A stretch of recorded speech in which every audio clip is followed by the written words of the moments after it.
How does your horse load in the trailer? Are you one of the fortunate few who have a horse who loves to hop on and take an adventure with you? Well, if you're not, and your horse loading looks a little more like a battle, maybe this video will bring some insights that can help change that battle to peace for you.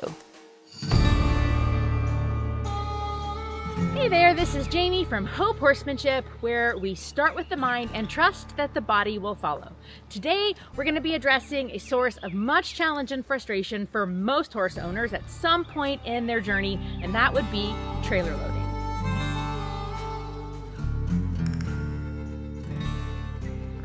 Today we'll look at two case studies from the Akhal-Teke Center.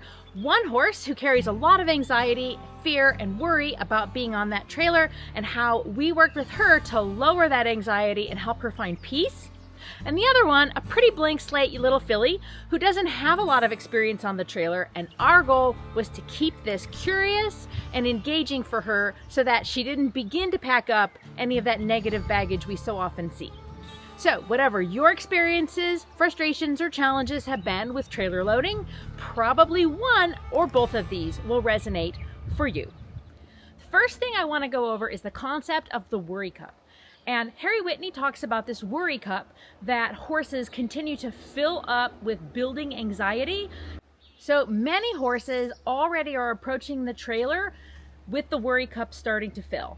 And the first thing that I'm going to do when I'm working with Kizy is I'm going to address that worry cup right from the beginning, that even though she's pretty easy to get haltered in the field, and she comes with me pretty well towards the gate, once I exit the gate and I'm standing right on the outside of that field, her breathing changes, her tension rises, and I am completely aware that without even talking about the trailer, her anxiety level just went up. If I were to just walk her straight to the trailer and start working on it, I would be working against that really full worry cup right from the beginning. So the first thing I do with Kizy is I start dumping that worry cup out in sections right by the gate. And the way I do that is just work with her there and get her mentally present and centered up. It's that simple. It might take a little effort. It might be a little different with each horse, like how to go about getting that horse's mind present. But when her mind comes back to being present outside of the field and she realizes that she's safe there, that begins to decrease the worry. And so as we work towards the trailer, I'm going to keep decreasing that worry cup, making sure that I'm not starting with a full cup when we get there.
While the worry cup is a real thing, the trailer certainly carries its own worry for a lot of horses.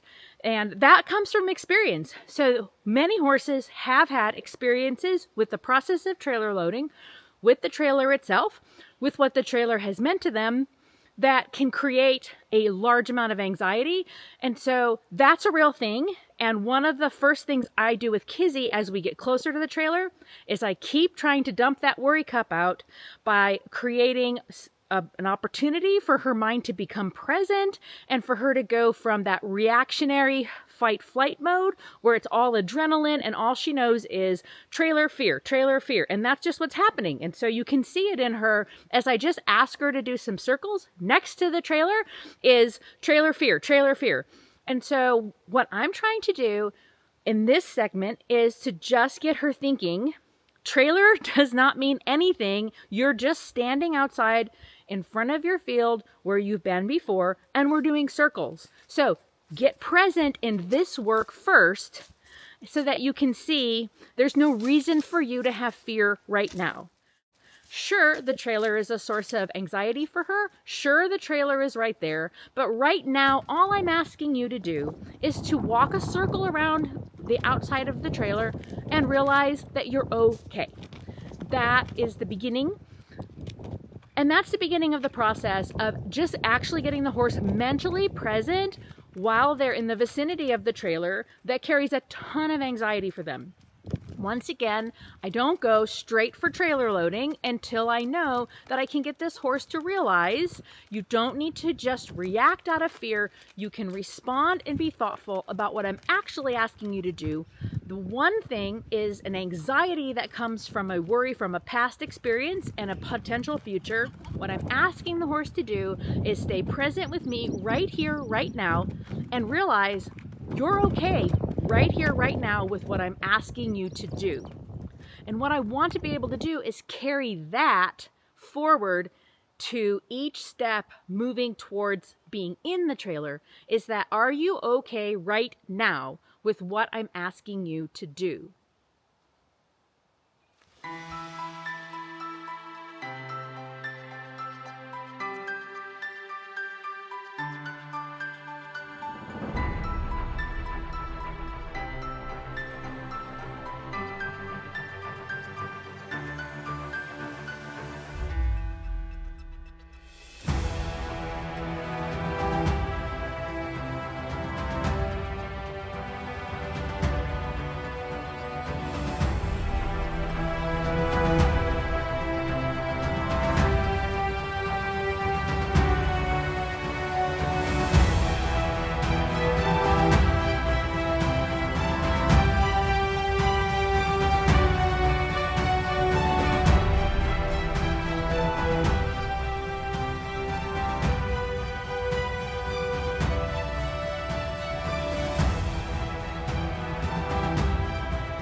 This is a good spot to talk about common trailer loading approaches, the ones that I was taught and have worked with in the past, and what their shortcomings have been for me and why I do things differently now. So what I used to understand about trailer loading is that the concept of make the wrong thing difficult and the right thing easy applies with getting a horse to have to work outside the trailer and then not work inside the trailer. And so that should feel like a place that the horse wants to be because horses generally don't want to work. While there is some truth to this, and some horses do respond to that and go forward with pretty good trailer loading experiences the rest of their life, some of them resent the work on the outside of the trailer, and some of them are so afraid about what's on the inside of the trailer that what you're doing becomes not just getting the horse to get busy and work, because at some point that doesn't work. I've seen these examples where people have been outside the trailer, getting busy, sending the horse in circles and circles and circles, faster and faster, harder and harder work, and yet it's an hour later, 2 hours later, that horse still refuses to go onto that trailer, no matter how hard they're driven, no matter how hard they're worked.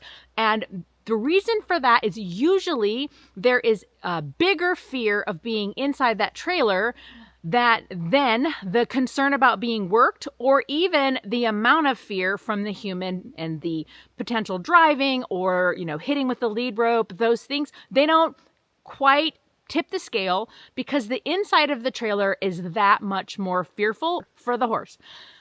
And so sometimes these end up being incredibly intense sessions where the horse really fights back and refuses to get on that trailer. And a lot of times this is where that pressure gets so intense that it's really pretty traumatic in cases for the horses and for the humans involved in it. And so the difference becomes not necessarily in making the wrong thing so hard or so fearful, but how do we actually turn the inside of that trailer into a place of peace? And that can sometimes be a lot trickier for people to figure out how to do. I certainly have spent a fair amount of time with different horses working on that thing. So with Kizy, one of the things that I really worked on is first getting her into a sense of peace in her connection with me that she could begin to trust. We want to build the bridge of trust that can withstand the thing that we need to do together. So we start building that trust outside and we start working for finding peace outside the trailer. But when it comes time to go in the trailer, I am going to make the trailer a place of peace that she's going to look for and seek on her own.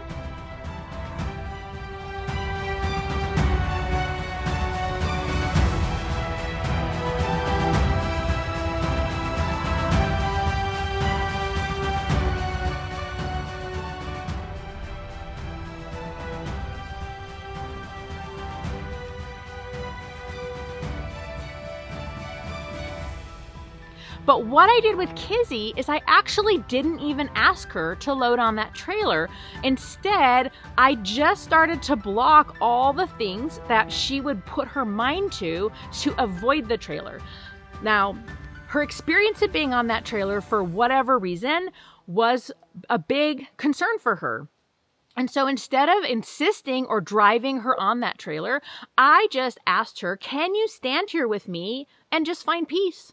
Now, that was a huge ask for her because she didn't believe me, first of all. And so everything she did outside the trailer was to try to dissociate with the possibility of getting on that trailer and to distract her mind. So, can I eat grass? And I would just say no. And I'd shake the flag a little, just enough to say no, not enough to create a huge blow up. Can I come past you and walk around the other side of the trailer? Nope, flag blocks that to block. Can I go to the other side of the trailer and avoid? No, my lead rope is too short for that. So no matter how much she pulled, I stood firm. I didn't pull her back. I just stood firm and did not allow that to be an option for her. So she began running out of options. Now remember, the option I was leaving her wasn't you must get on the trailer. I actually didn't even ask her to go on the trailer. What I did was say everything else is blocked, and what I just am looking for is for you to bring your mind here with me and just find peace. Just find peace outside the trailer still. What was fascinating is as I blocked every other avenue so that just standing here outside the trailer was all that was left, she actually began to be curious about the trailer on her own.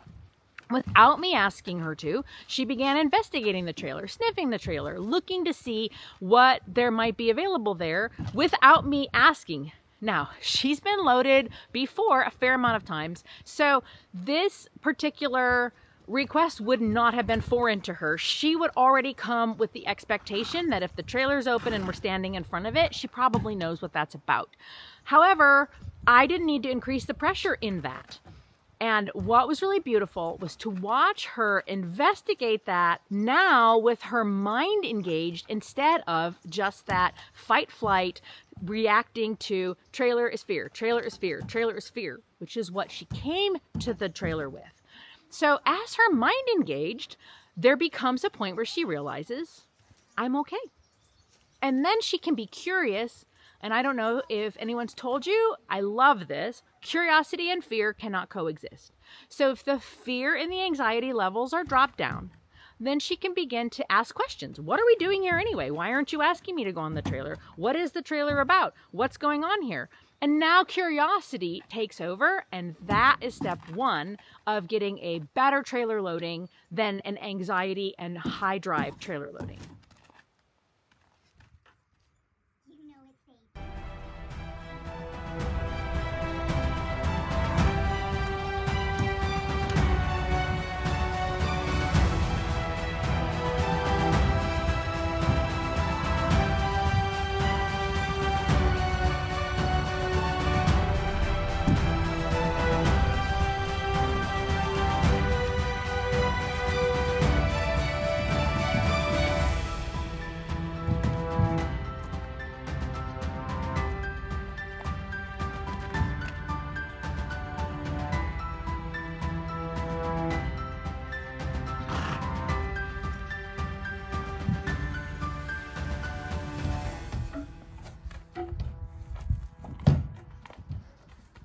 What's really, really important in the process is that the trailer is absolutely a place of peace. Don't begin to create the environmental imbalance until the horse actually is all the way off the trailer, because the inside of the trailer is peace. Even if while they're inside the trailer, they are beginning to think off the trailer, we want to wait in this case until they're actually outside the trailer before we create an imbalance.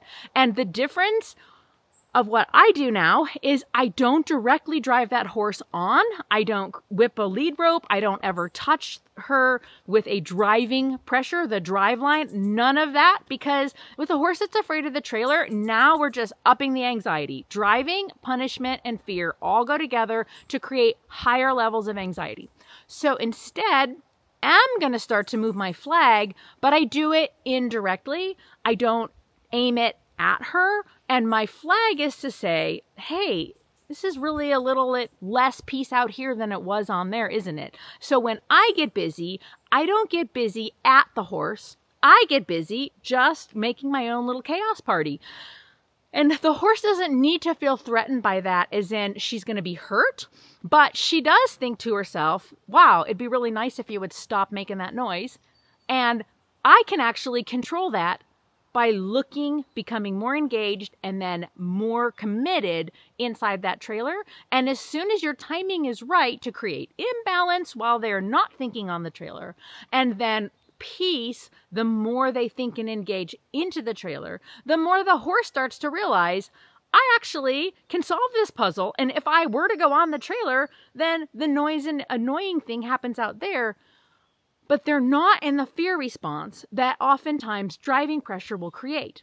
That fear response is a big reason why they resist going on that trailer, and why you have to keep upping the fear and the driving outside the trailer to overcome their fear of being inside the trailer.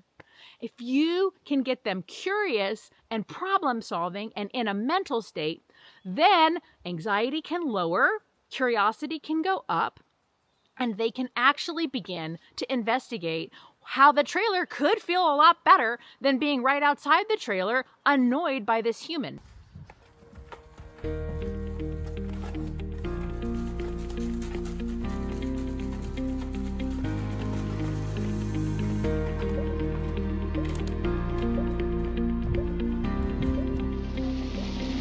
The thing that was really great about Kizy's session is that she was able to stay on the trailer with me, let me rub and pet her, and then back out quietly.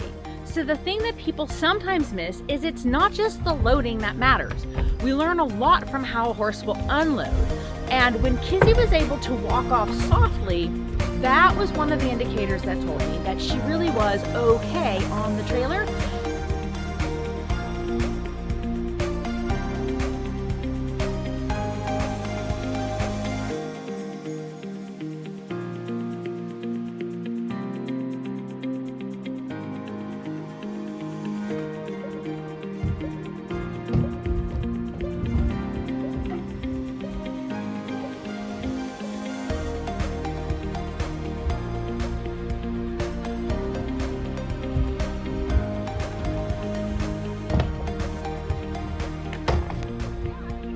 Next is our bonus footage with Abby. She is a young filly at the Akhal-Teke Center, and there are some videos that feature her. I always like to refer to her as one of my favorite unicorns. And she doesn't have a lot of trailering experience. She did go through the big migration when the current Akhal-Teke Foundation horses moved from Oregon to Virginia a couple of years back, but she was really little then and just was in a box stall with her mom. So apparently that was not incredibly traumatic for her, which is great news. And so the only thing we were doing with her was experimenting, seeing how would she feel about the trailer? Would she be relaxed and curious about it? Or would there be some concern or worry in there that we'd want to play around with and work through before we really need it? And so it's a great idea to take these young horses and just start playing around with the trailer and making it a good experience for them. So she was a superstar, as always she is, and you'll see in the footage that we were able to just go ahead and invite her on the trailer with me, invite her off the trailer, and I was able to have her come partway off and partway on, like I had mentioned. That's really important. And she was really curious when she got in there about checking things out and smelling the hay net and seeing what the dividers were about. And so that curiosity is a great sign. We want to see a horse curious about where they're at without feeling panicked or worried. So this little footage of Abby is what it might look like if you had a horse without a lot of baggage that you were just going to do a little bit of trailer practice to get them feeling confident and curious about the process. What you really want to get to is being able to unload, even partially interrupt that autopilot and bring them back, bring them off more, bring them back. When you can actually get them crossing that threshold in and out of the trailer, now you've really got something working for you. For many of us, trailer loading can feel like a battle, but it doesn't have to be. We can actually help our horses find peace on the trailer and ride with peace and exit with peace as well. So whatever your experience have been, especially if you found ways to overcome them, drop it in the comments. I love to hear what other people are dealing with. And if you're sorting this out and could use some outside input or some extra ideas, you can find me at jamie@hopehorsemanship.com. Also, you can join our virtual community where we support each other with creative ways to sort out some of these problems, starting with the mind first. So, until next time, remember, start with the mind and trust that the body will come. And hope you have a great day.